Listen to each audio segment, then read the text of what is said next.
অনেক সুন্দর একটি গল্প যদি ভালো লেগে থাকে দয়া করে চ্যানেলটাকে সাবস্ক্রাইব করবেন। আমি ৭৮ বছর বয়সী এক কোটিপতিকে শুধু তার সম্পদের লোভে বিয়ে করতে রাজি হয়েছিলাম, কিন্তু বিয়ের আসরে ঠিক যখন কাজী সাহেব আমাদের কবুল পড়িয়েছিলেন তখনই মিস্টার ইয়াসিন হঠাৎ মাইক্রোফোন হাতে নিয়ে বললেন, আমার সম্পর্কে একটি গুরুত্বপূর্ণ সত্য আমার হবু স্ত্রী লিলি এখনও জানে না। আমার বয়স তখন ২৯। জীবনে কোনো চাকরি কয়েক সপ্তাহের বেশি টিকিয়ে রাখতে পারেনি। মা আয়েশা রহমান প্রায় বলতেন, লিলি একটা স্থায়ী চাকরি করো, এভাবে আর কতদিন চলবে? আমি হেসে বলতাম, সারা জীবন অফিসে বসে কাজ করার জন্য আমি জন্মাইনি। আমি দেখতে যথেষ্ট সুন্দরী, একদিন না একদিন কোনো ধনী ও সফল মানুষকে বিয়ে করব। তারপর আর কোনো কিছুর অভাব থাকবে না। আমি সব সময় বিশ্বাস করতাম একদিন আমার জীবনে এমন একজন মানুষ আসবে। সেই দিন শহরের একটি অভিজাত রেস্টুরেন্টে প্রথম দেখি মিস্টার ইয়াসিনকে। তিনি একা বসে রাতের খাবার খাচ্ছিলেন, হাতে দামি সোনার ঘড়ি, গায়ে নিখুঁতভাবে সেলাই করা নেভি নীল স্যুট। রেস্টুরেন্টের প্রত্যেকটি কর্মচারী যেন তাকে বিশেষ সম্মান করছিল। লোকটির বয়স আবার বাবার চেয়েও অনেক বেশি ছিল, কিন্তু আমি ইচ্ছা করেই বিষয়টি গুরুত্ব দিলাম না। হঠাৎ তার হাতে কেঁপে উঠল ওয়াইনের গ্লাসটি। হাত থেকে পড়ে যাওয়ার আগে আমি দৌড়ে গিয়ে সেটি ধরে ফেললাম। ওয়েটার আসার আগে আমি তাকে সাহায্য করছিলাম। সেদিনের পর কয়েক সপ্তাহ কেটে গেছে। এক সকালে আমার বাসায় বিশাল এক গোলাপের তোড়া এসে পৌঁছালো, সঙ্গে একটি ছোট চিঠি। আমার জীবনে আসার জন্য ধন্যবাদ মিস্টার ইয়াসিন। তাও কিছুদিন পর তিনি আমাকে এমন একটি বড় হীরের আংটি দিয়ে বিয়ের প্রস্তাব দিলেন যার ঝলক দূর থেকেও চোখে পড়ে।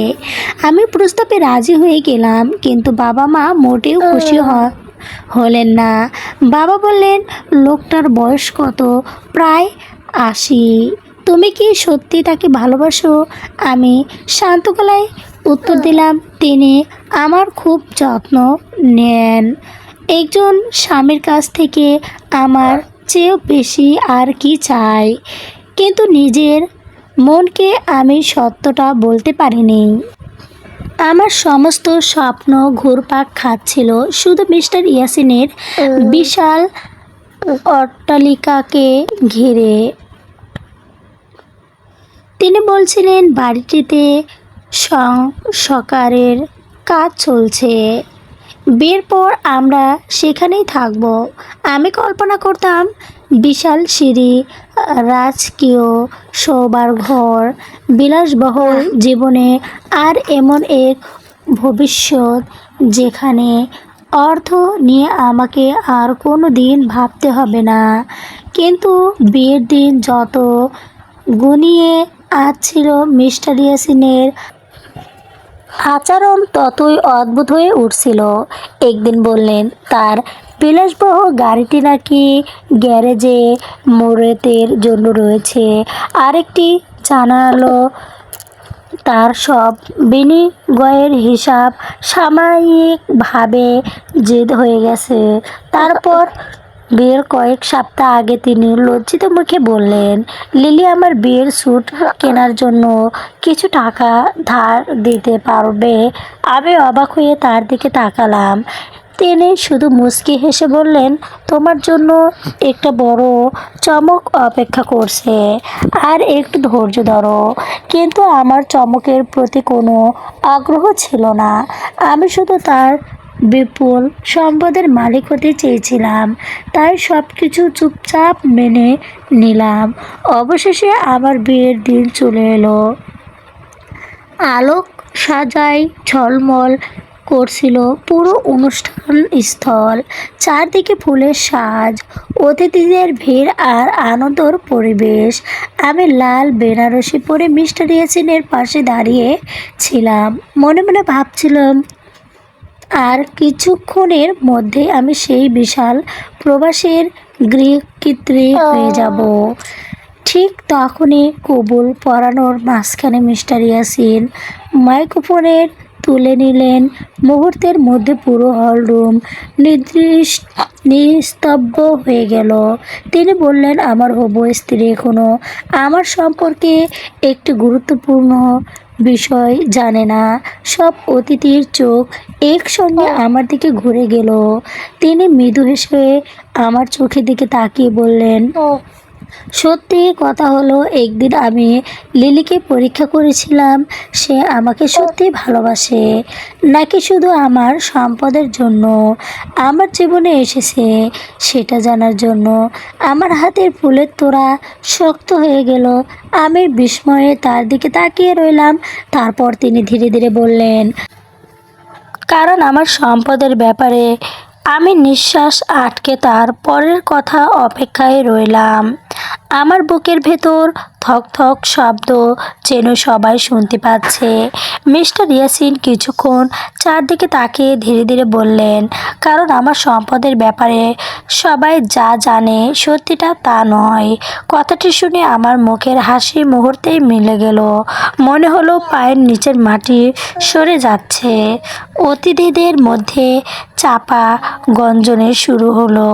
কেউ অবাক, কেউ কৌতূহলী, আবার কেউ ফিসফিস করে নানা কথা বলতে লাগলো। তিনি শান্ত গলায় বললেন, আমি সত্যি অনেক বছর আগে একজন সফল ব্যবসায়ী ছিলাম, কিন্তু কয়েক বছর আগে আমি আমার প্রায় সব সম্পত্তি একটা টেস্টার নাম দান করে দিয়েছি। এখন আমার নামে যা আছে তা শুধু এই সাধারণত্ব বাড়ি আর সামান্য কিছু সঞ্চয়। কথাগুলো শুনে আমার চোখের সামনে যেন অন্ধকার নেমে এলো। এতদিন যে বিলাসবহ জীবনের স্বপ্ন দেখে এসেছি, মুহূর্তের মধ্যে তা ভেঙে চুরমার হয়ে গেল। আমি কাঁপা গলায় বললাম, তাহলে সেই বিশাল অট্টালিকা, সেই দামি গাড়ি, আপনার কোটি কোটি টাকার ব্যবসা? মিস্টার ইয়াসিন দীর্ঘশ্বাস ফেলে উত্তর দিলেন, অট্টালিকাটি এখন একটি বৃদ্ধাশ্রমে হিসেবে ব্যবহৃত হয়।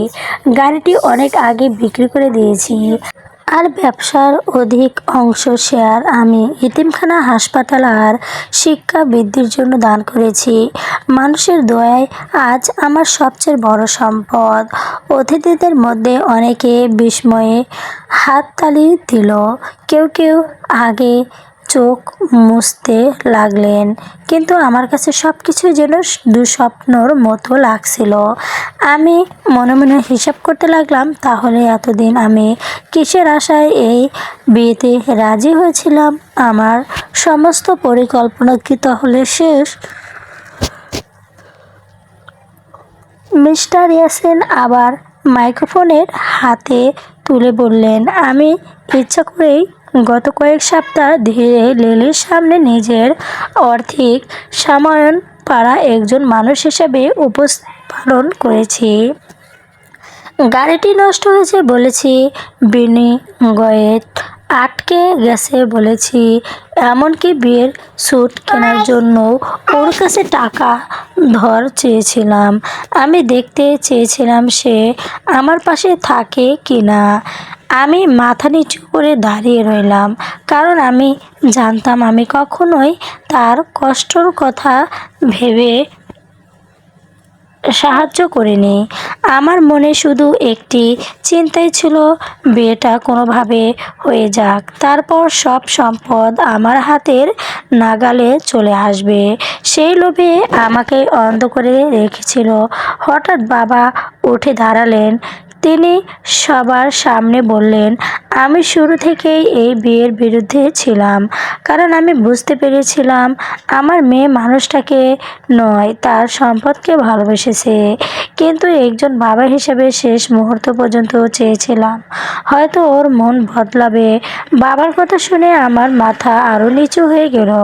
মা আয়েশা রহমান নীরবে চোখের জল মুছলেন। তার মুখে হতাশের ছাপ স্পষ্ট। আমি জীবনে প্রথমবার নিজের কাজের জন্য ভীষণ লজ্জা অনুভব করলাম। ঠিক তখনই মিস্টার ইয়াসিন আমার দিকে তাকিয়ে বললেন, লিলি, এখনো সময় আছে। যদি তুমি মনে করো শুধু সম্পদের জন্য এই বিয়েতে রাজি হয়েছিলে, তাহলে এখনই সব শেষ করতে পারো, আমি তোমাকে কোনো দোষ দেব না। কিন্তু যদি মনে করো আজকের পর থেকে নতুন কারো সত্যিকারের সম্পর্ক গড়তে চাও, তাহলে সিদ্ধান্ত সম্পূর্ণ তোমার। পুরো হলরুম আবার নিস্তব্ধ হয়ে গেল। শত শত অতিথিদের চোখে এখনো শুধু আমার দিকেই। আমি বুঝতে পারছিলাম তারা পরিবর্তী এটি উত্তর নির্ণয় করবে আমার ভবিষ্যৎ। আমি কি সত্য স্বীকার করব, নাকি সবার আর মতো আরেকটি মিথ্যে আশ্রয় নেব? আমি কিছুক্ষণ মাথা নিচু করে দাঁড়িয়ে রইলাম।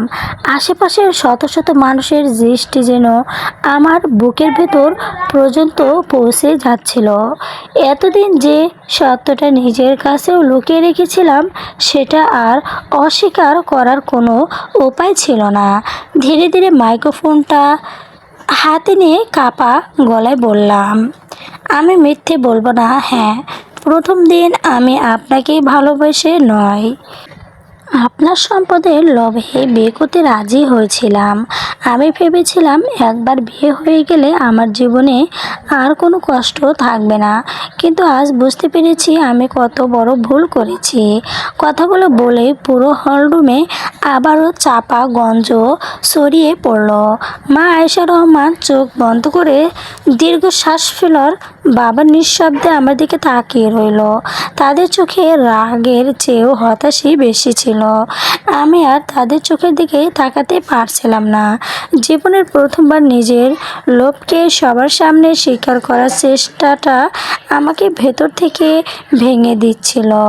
মিস্টার ইয়াসিন কিছুক্ষণ নীরব থেকে ধীরে ধীরে আমার সামনে এগিয়ে এলেন। তারপর শান্ত কণ্ঠে বললেন, সত্য স্বীকার করার সাহস খুব কম মানুষের থাকে লিলি। আজ তুমি অন্তত মিথ্যের আড়ালে লুকাও নেই। কিন্তু আমি তোমাকে আরেকটি সত্য জানতে চাই। তিনি হাতের ইশারায় সামনের সারিতে বসে থাকা একজন মধ্যবয়সী ভদ্রলোককে মঞ্চে ডাকলেন। ভদ্রলোক উঠে এসে মিস্টার ইয়াসিনের পাশে দাঁড়াতেই অনেক অতিথি তাকে চিনে ফেললেন। মিস্টার ইয়াসিনের পরিচয় করিয়ে দিয়ে বললেন, ইনি আমার আইনজীবী ব্যারিস্টার রাশেদ করিম। গত 6 মাস ধরে আমার সব আইনি কাগজপত্র তিনি দেখাশোনা করছেন। ব্যারিস্টার রাশেদ তিনি সিল করা ফাইল সবার সামনে তুলে ধরে বললেন, আজকের অনুষ্ঠানে উপস্থিত থাকার জন্য আমাকে বিশেষভাবে অনুরোধ করা হচ্ছিল। কারণ মিস্টার ইয়াসিন চেয়েছিলেন একটি গুরুত্বপূর্ণ ঘোষণা সবার সামনেই করা হোক। আমার বুক আবারও কেঁপে উঠল। মনে হলো এখনও হয়তো এমন কিছু বাকি আছে যা আমি জানি না। মিস্টার ইয়াসিন ফাইলের দিকে তাকিয়ে মৃদু হেসে বললেন, আমি বলেছিলাম আমার সব সম্পদ দান করে দিয়েছি। কথাটা পুরোপুরি মিথ্যে নয়। আবারও উনি উপস্থিত সবাই একের পর একের মুখের দিকে তাকাতে লাগলো। তিনি ধীরে ধীরে বলতে শুরু করলেন, আমি আমার ব্যক্তিগত ভাগ বিলাসের জন্য কোনো সম্পদ রাখিনি। কিন্তু আমি একটি পরিবারক ট্রাস্ট গঠন করেছি। সেই ট্রাস্ট থেকে ইতিমখানা হাসপাতাল ও দরিদ্র শিক্ষার্থীদের খরচ চালানো হয়। ট্রাস্টের নিয়ম অনুযায়ী আমার মৃত্যুর পর কেউ ব্যক্তিগতভাবে একটি টাকাও নিজের নামে নিতে পারবে না। যেন আমার জীবনের সঙ্গী হবে, তাকে এই দায়িত্ব নিয়ে মানুষের সেবা করতে হবে। এই দায়িত্ব পালন করতে না চাইলে সে ট্রাস্টের সঙ্গে কোনো সম্পর্কই রাখতে পারবে না। আমার সমস্ত কল্পনা আবারও ভেঙে গেল। আমি ভেবেছিলাম কোটি কোটি টাকার মালিক হয়ে বিলাসবহুল জীবনে কাটাবো, অথচ এখন বুঝলাম সেই সম্পদের প্রতিটি অংশ মানুষের কল্যাণের জন্য নির্ধারিত। সেখানে ব্যক্তিগত লোভের কোনো জায়গাই নেই। মিস্টার ইয়াসিন এবার আমার চোখের দিকে তাকিয়ে বললেন, লিলি, আমি এখনও তোমাকে কোনো সিদ্ধান্ত নিতে বাধ্য করছি না। কাজী সাহেব এখানেই আছেন, তুমি চাইলে এই মুহূর্তে বিয়ে বাতিল করে চলে যেতে পারো। কেউ তোমাকে আটকাবে না। আবার যদি সত্যই নতুন জীবন শুরু করতে চাও, তাহলে আজ থেকে তোমাকে সম্পদে নয়, দায়িত্বর পথে বেছে নিতে হবে। পুরো হলরুম নিস্তব্ধ বন্ধ হয়ে আমার উপরোক্ত অপেক্ষায় রইল। আমি ধীরে ধীরে চারপাশে তাকালাম। এত মানুষের সামনে দাঁড়িয়ে বুঝতে পারলাম আজ শুধু একটি বিয়ে নয়, আমার পুরো জীবন মোড় ঘুরে যাওয়ার মুহূর্ত এসে গেছে। আমি চোখের পানি মুছে এক পা সামনে এগোলাম। তারপর মাইক্রোফোনটি শক্ত করে ধরে এমন একটি কথা বললাম যা শুনে উপস্থিত সবাই ব্যস্তব্য হয়ে গেল। পুরো হলরুম নিস্তব্ধ বন্ধ করে আমার উপরের অপেক্ষাই করছিল। আমার হাত কাঁপছিল, চোখ ভিজে উঠছিল। অপরাধ বোধে আমি ধীরে ধীরে মাইক্রোফোনটা ঠোঁটের কাছে এনে বললাম, মিস্টার ইয়াসিন, যদি আজকের আগে এসব জানতাম তাহলে হয়তো এই মঞ্চে দাঁড়াতাম না। কারণ আমি সত্যিই আপনার সম্পদের লোভে আপনার জীবনে এসেছিলাম। কিন্তু আজ বুঝতে পারছি টাকা মানুষকে বড় করে না, তার চরিত্র তাকে বড় করে। আমি জানি আমার ভুল ক্ষমার যোগ্য, তবুও যদি আপনি আমাকে আরেকটা সুযোগ দেন, আমি প্রমাণ করতে চাই আমি বদলাতে পারি। আমার কথা শেষ হতেই পুরো হলরুম কয়েক মুহূর্তের জন্য একেবারে নিচুপ হয়ে গেল। তারপর অতিথিদের মধ্যে কেউ কেউ হাততালি দিতে শুরু করলো। মা আয়েশা রহমান চোখের জল মুছে আল্লাহর কাছে শুকরিয়া আদায় করলেন। বাবা প্রথমবারের মতো আমার দিকে তাকিয়ে মৃদু হাসলেন।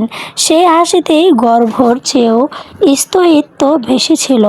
মিস্টার ইয়াসিন কিছুক্ষণ আমার দিকে স্থির দৃষ্টিতে তাকিয়ে রইলেন।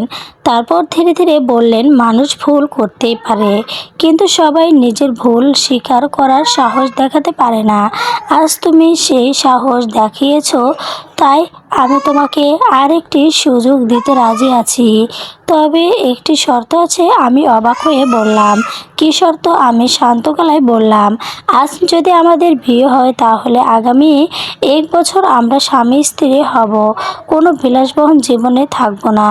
আমরা থাকবো আমরা ছোট বাড়িতে। তুমি কোনো চাকর বাকর পাবে না, নিজের কাজ নিজেকেই করতে হবে।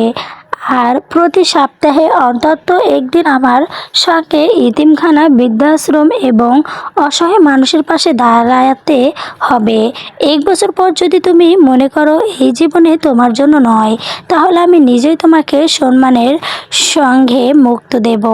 কথাগুলো শুনে আমি হতবাক হয়ে গেলাম। এমন শর্তর জন্য আমি মোটেও প্রস্তাব ছিলাম না। আমি যেমন প্রস্তাবের স্বপ্ন দেখছিলাম, প্রসাদের স্বপ্ন দেখেছিলাম, তার বদলে অপেক্ষা করছে সাধারণ একটি জীবন। আমি আশ্চর্যের বিষয়ে একবার আর আমার মনের আগের মতো লোভ কাজ করছিল না, এবং মনে হচ্ছিল এটাই হয়তো আমার জীবনের সবচেয়ে বড় শিক্ষা। আমি কোনো দ্বিধা না করে বললাম, আমি আপনার শর্ত মেনে নিলাম, কারণ আজ আমি প্রথমবার বুঝতে পেরেছি সুখের মূল টাকা দিয়ে মাপা যায় না। মিস্টার ইয়াসিন মুচকি হেসে কাজী সাহেবের দিকে তাকালেন। কাজী সাহেব আবার কবুল পড়ানো শুরু করলেন। তিনি আবার স্পষ্ট কণ্ঠে, আমি বললাম কবুল। মিস্টার ইয়াসিনও একইভাবে কবুল বললেন। মুহূর্তের মধ্যে অতিথিদের করতালিতে পুরো হলরুম মুখরিত হয়ে উঠল। কিন্তু আমার মনে হচ্ছিল আজ শুধু একটি বিয়ে নয়, আমার পুরনো লোভী জীবনেও সমাপ্তি ঘটল। অনুষ্ঠান শেষ হওয়ার পর আমি ভেবেছিলাম হয়তো এবার আমরা সেই বিখ্যাত অট্টালিকায় যাব, কিন্তু মিস্টার ইয়াসিন আমাকে নিয়ে শহরের এক শান্ত, একাই ছোট সাধারণ একটি বাড়ির সামনে গিয়ে গাড়ি থামলো। বাড়িটি পরিষ্কার পরিচ্ছন্ন হলেও কোনো বিলাসিতা ছিল না। আমি চারদিকে তাকিয়ে বুঝলাম এটাই এখন আমার নতুন ঠিকানা। বাড়ির ভেতরে ঢুকতেই দেওয়ালে সরাসরি ফর্মে ধারণা ছবি চোখে পড়ল। কথাটি থেকেও এতিম শিশুদের সঙ্গে মিস্টার ইয়াসিন। কোথাও বৃদ্ধাশ্রমে বসতি বন্দরের পাশে দাঁড়িয়ে হাসছেন, কোথাও আবার অসহায় রোগীদের চিকিৎসার ব্যবসা করছেন। প্রতিটি ছবির নিচে লেখা ছিল মানুষের দয়া আর কৃতজ্ঞতার কিছু কথা। আমি ধীরে ধীরে বুঝতে শুরু করলাম, এই মানুষটি শুধু ধনী নয়, তিনি মানুষের ভালোবাসার সত্যিকারের ধনী। ঠিক তখনই দরজায় কড়া নাড়ানোর শব্দ হলো। একজন প্রায় 30 বছরের যুবক দ্রুত ভেতরে ঢুকে উদ্বিগ্ন কণ্ঠে বলল, স্যার, ইতিমখানায় থেকে ফোন এসেছে। ছোট রায়হানের অবস্থা খুব খারাপ হয়ে গেছে। ডাক্তার বলেছেন আজ রাতে অপারেশন না করলে বাঁচানো ঠিক হবে না। আমি বিস্ময়ে মিস্টার ইয়াসিনের দিকে তাকালাম। তিনি এক মুহূর্তেও দেরি না করে নিজের কোট তুলে নিল এবং আমার দিকে তাকিয়ে বলল, লিলি, আমাদের বাসর রাত অপেক্ষা করতে পারো, কিন্তু একটি শিশুর জীবন অপেক্ষা করবে না। তুমি কি আমার সঙ্গে যাবে? আমি কয়েক সেকেন্ড নিচুপ দাঁড়িয়ে রইলাম। জীবনে প্রথমবার এমন এক প্রশ্নর মুখোমুখি হলাম যেখানে অর্থ না একজন মানুষের জীবনে সবচেয়ে মূল্যবান। আমি এক মুহূর্তেও দেরি করলাম না। দ্রুত কণ্ঠে বললাম, আমি আপনার সঙ্গে যাব। মিস্টার ইয়াসিন আমার দিকে তাকিয়ে মৃদু হাসলেন। সেই হাসিতে কোনো বিস্ময় ছিল না, ছিল এক অদ্ভুত প্রশান্তি, যেন তিনি আমার কাছ থেকে এটাই উত্তরটাই আশা করছিলেন। কয়েক মিনিটের মধ্যে আমার হাসপাতালে পৌঁছে গেলাম। করিডোরের এগোনের মুখে দাঁড়িয়ে ছিলেন এতিমখানার কয়েকজন কর্মচারী। ছোট রায়হানকে তখন অপারেশন থিয়েটারে নেওয়ার প্রস্তুতি চলছিল। মাত্র 8 বছরের একটি ছেলের মুখটা ফ্যাকাশে, কিন্তু চোখের বাচ্চার আকুতি স্পষ্ট। মিস্টার ইয়াসিন ছেলেটির মাথায় আলতো করে হাত রেখে বললেন, ভয় পেও না বাবা, আল্লাহ চাইলে তুমি খুব তাড়াতাড়ি সুস্থ হয়ে উঠবে। রায়হান দুর্বল কণ্ঠে বলল, দাদু, আপনি এসেছেন তো, এখন আমি আর ভয় পাচ্ছি না। কথাটা শুনে আমার বুকটা হঠাৎ মোচড় দিয়ে উঠল। আমি অবাক হয়ে দেখলাম, এই মানুষটাকে শুধু ধনী ব্যবসায়ী নয়, সাহায্য শিশুরা আপনাদের জন্য হিসাবেই চান। ডক্টর দ্রুত এসে জানলো, অপারেশনের আগে কিছু কাগজ, অভিভাবকের স্বাক্ষর দরকার। মিস্টার ইয়াসিন এক মুহূর্ত দেরি না করে সব দায়িত্ব নিজের কাঁধে চেপে তুললেন। আমি অবাক হয়ে জিজ্ঞাসা করলাম, আপনি কি রায়হানের আত্মীয়? তিনি শান্তভাবে উত্তর দিলেন, রক্তের সম্পর্ক না থাকলেও ভালোবাসার সম্পর্ক অনেক সময় তার চেয়েও বড় হয়। অপারেশনের শুরু হয়ে গেল। আমরা হাসপাতালের করিডোরে বসে অপেক্ষা করতে লাগলাম। রাত যত গভীর হচ্ছিল আমার ভেতরের অস্থিরতা তত বাড়ছিল। এতদিন আমি কেবল নিজের ভবিষ্যৎ নিয়ে ভেবেছি, কিন্তু আজ প্রথমবার একজন অচেনা শিশুর জন্য মন থেকে দোয়া করছিলাম। নিজের অজান্তেই 2 হাত তুলে আল্লাহর কাছে বললাম, আল্লাহ, ছেলেটাকে শুধু সুস্থ করে দিন। প্রায় 3 ঘন্টার পর অপারেশন থিয়েটারের দরজা খুলে গেল।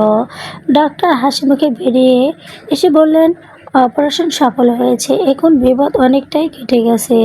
খবরটি শোনার সবাই আলহামদুলিল্লাহ বলে উঠলেন। মিস্টার ইয়াসিন চোখ বন্ধ করে কয়েক সেকেন্ডে নীরবে দাঁড়িয়ে রইলেন। তার চোখের কোণে চিকচিক করছিল আনন্দর অশ্রু। আমি বুঝতে পারছিলাম, মানুষের জীবনের বাঁচানোর আনন্দ কোটি টাকার সম্পদের আনন্দের চেয়েও অনেক বড়। হাসপাতাল থেকে বের হওয়ার সময় রাত প্রায় শেষ। বাইরে ফজরের আজান ভেসে আসছিল। গাড়িতে বসে আমি অনেকক্ষণ চুপচাপ ছিলাম। তারপরে ধীরে বললাম, আমি এতদিন শুধু আপনার টাকায় দেখেছি, কিন্তু আজ বুঝলাম একজন মানুষের আসল পরিচয় তার ব্যাংক ব্যালেন্স নয়, তার কাজ। মিস্টার ইয়াসিন আমার দিকে তাকিয়ে বললেন, লিলি, মানুষ চাইলে প্রতিদিন নতুন করে শুরু করতে পারে।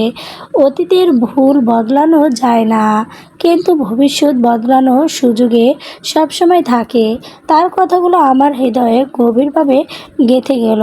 পরের দিন সকালে আমরা গাড়িতে ফিরতেই দরজার সামনে একটি কালো রঙের বিলাসবহ গাড়ি এসে থামলো। গাড়িটি থেকে নেমে এলো ব্যারিস্টার রাশেদ করিম। তার হাতে আগের সেই সিল করা ফাইলটি। তিনি ঘরে ঢুকে বললেন, স্যার, সময় হয়ে গেছে। পেডের সদস্যরা সবাই এসে গেছে। আজকে এই বৈঠক, আপনাকে উপস্থিত থাকতে হবে। আমি কৌতূহল হয়ে জিজ্ঞাসা করলাম, কিসের বৈঠক? ব্যবসায়িক। রাশেদ আমার দিকে তাকিয়ে বলল, ম্যাডাম, আজ এমন একটি সিদ্ধান্ত নেওয়া হবে যা শুধু টেটর নয়, আপনার জীবনেও পুরোপুরি বদলে দিতে পারে। আমি বিশ্রাম হয়ে মিস্টার ইয়াসিনের দিকে তাকালাম। তিনি শুধু মুচকি হেসে বলল, চলো, আজ তুমি এমন কিছু দেখবে যা আমি এতদিন ইচ্ছা করে তোমার কাছ থেকে গোপন রেখেছিলাম। তার কয়েক আমার বুক আমার ধুক করে উঠল। মনে হতে লাগলো মিস্টার ইয়াসিনের জীবন এখনও এমন অনেক অজানা অর্থায় আছে যার সঙ্গে আমার ভবিষ্যৎ জড়িয়ে আছে। মিস্টার ইয়াসিনের সঙ্গে আমি প্রথমবারের মতো টেটাট প্রধান কার্যালয়ে গেলাম। শহরের মাঝখানে 5 তলা একটি সাধারণত ভবন। বাইরে থেকে দেখলেও বোঝার উপায় নেই এখন থেকে শত শত ইতিম শিশু, অসহায় বৃদ্ধ, দরিদ্র রোগী এবং মেধাবী শিক্ষার্থীদের জীবন বদলে যাওয়ার কাজ পরিচিতি হয়। ভেতরে ঢুকতে সবাই সম্মানের সঙ্গে মিস্টার ইয়াসিনকে সালাম জানালো, কিন্তু কোনো বিশেষ আসনে বসে সবার সঙ্গে কার মতদান করলো তার অচেনা অহংকারের লোষ মাত্র ছিল না। বেডরুমে ঢুকেই দেখলাম বড় একটি গোল টেবিল ঘিরে কয়েকজন সদস্য বসে আছে। ব্যারিস্টার রাশেদ করিম সভা শুরু করে বললেন, আজকের বৈঠকের মূল উদ্দেশ্য শুধু বার্ষিক হিসাব অনুমোদন নয়। আজ মিস্টার ইয়াসিন তার জীবনের সবচেয়ে গুরুত্বপূর্ণ সিদ্ধান্ত ঘোষণা করবেন। সবাই নীরব হয়ে গেল। আমি কৌতূহল চোখে মিস্টার ইয়াসিনের দিকে তাকিয়ে রইলাম। তিনি ধীরে ধীরে উঠে দাঁড়িয়ে বললেন, আমার বয়স অনেক হয়েছে, জানি না আল্লাহ আমাকে আর কতদিন সময় দেবেন। আমি চাই আমার অবর্তমানে এই টেস্ট যেন একই সততা ও নিষ্ঠুরের সঙ্গে মানুষের সেবা করে যেতে পারে। এরপর তিনি এমন একটি কথা বললেন যা শুনে আমার নিঃশ্বাস যেন থমকে গেল। আজকে নীলি এই সেন্টারের ভবিষ্যৎ তাকদ হিসাবে প্রশিক্ষণ নেওয়ার, তবে সে কোনো সম্মানী, কোনো ব্যক্তিগত সম্পদ বা আর্থিক সুবিধা পাবে না। তার একমাত্র দায়িত্ব হবে মানুষের সেবা করা। যদি সে এই দায়িত্ব সততার সঙ্গে পালন করতে পারে, তবেই বেড তাকে স্থায়িত্ব এই দায়িত্ব নেবে। আমি হতভম্ব হয়ে গেলাম। জীবনে কখনো কোনো প্রতিষ্ঠানের দায়িত্ব সামলেই নিজের জীবনটাই ঠিকভাবে গুটিয়ে নিতে পারিনি, আর এখন শত শত মানুষের ভবিষ্যতের দায়িত্ব। আমি উঠে দাঁড়িয়ে বললাম, আমি তো এইসবের কিছুই জানি না। যদি ভুল করি? মিস্টার ইয়াসিন হাসলেন। ভুল সবাই করে, কিন্তু মানুষ ভুলে থাকলে শিক্ষা নয়। তোমাকে কেউ একদিন সব কিছু শেখাতে বলছে না। আমি যদি যতদিন বেঁচে আছি ততদিন তোমার পাশে থাকব। সেবা শেষ হওয়ার পর একজন বৃদ্ধা আমার কাছে এগিয়ে এলো। তার হাতে একটি পুরনো কাপড়ের ব্যাগ।